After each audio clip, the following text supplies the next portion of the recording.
حضرت عبداللہ بن عمر رضی اللہ تعالی عنہ سے روایت ہے کہ انہوں نے ایک رات میں، جو بہت سردی اور تیز ہوا والی رات تھی، اذان دی، پھر خود ہی اذان کے بعد پکار کے فرمایا، لوگو اپنے گھروں ہی پر نماز پڑھ لو۔ پھر آپ نے بتایا کہ رسول اللہ صلی اللہ علیہ وسلم کا دستور تھا کہ جب سردی اور بارش والی رات ہوتی تو آپ صلی اللہ علیہ وسلم مؤذن کو حکم فرما دیتے کہ وہ یہ بھی اعلان کر دے کہ آپ لوگ اپنے گھروں ہی میں نماز پڑھ لیں۔ اس حدیث میں سردی اور ہوا کا جو ذکر ہے،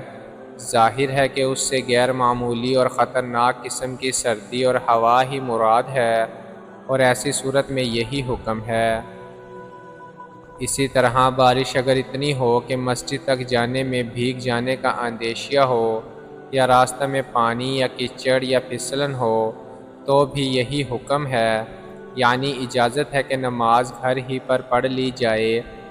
ایسی سب صورتوں میں جماعت میں حاضری ضروری نہیں رہتی۔ حضرت عبداللہ بن عمر رضی اللہ تعالی عنہ سے یہ بھی روایت ہے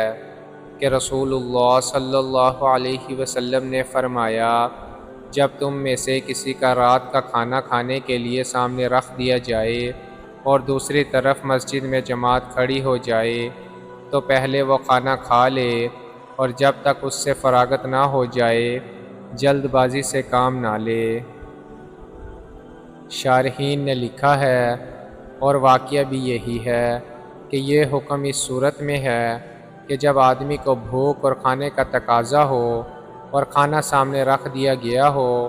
ایسی حالت میں اگر آدمی کو حکم دے دیا جائے گا کہ وہ کھانا چھوڑ کے نماز میں شریک ہو تو اس کا کافی امکان ہے کہ اس کا دل نماز میں پڑھتے ہوئے بھی کھانے میں لگا رہے۔ اس لیے ایسی صورت میں شریعت کا حکم اور حکمت کا تقاضا بھی یہی ہے کہ وہ پہلے کھانے سے فارغ ہو، اس کے بعد نماز پڑھے۔ صحیح بخاری اور صحیح مسلم کی اسی روایت میں حدیث کے راوی حضرت عبداللہ بن عمر رضی اللہ تعالی عنہ کے متعلق نقل کیا گیا ہے کہ خود ان کو بھی ایسا اتفاق ہو جاتا تھا کہ ان کے سامنے کھانا رکھ دیا گیا اور مسجد میں جماعت کھڑی ہو گئی، تو ایسی صورت میں آپ کھانا چھوڑ کے نہیں بھاگتے تھے بلکہ کھانا کھاتے رہتے تھے۔ حالانکہ مکان مسجد کے بالکل قریب ہونے کی وجہ سے امام کی قرات کی آواز کانوں میں آتی رہتی تھی، لیکن آپ کھانے سے فارغ ہو کر ہی نماز پڑھتے تھے۔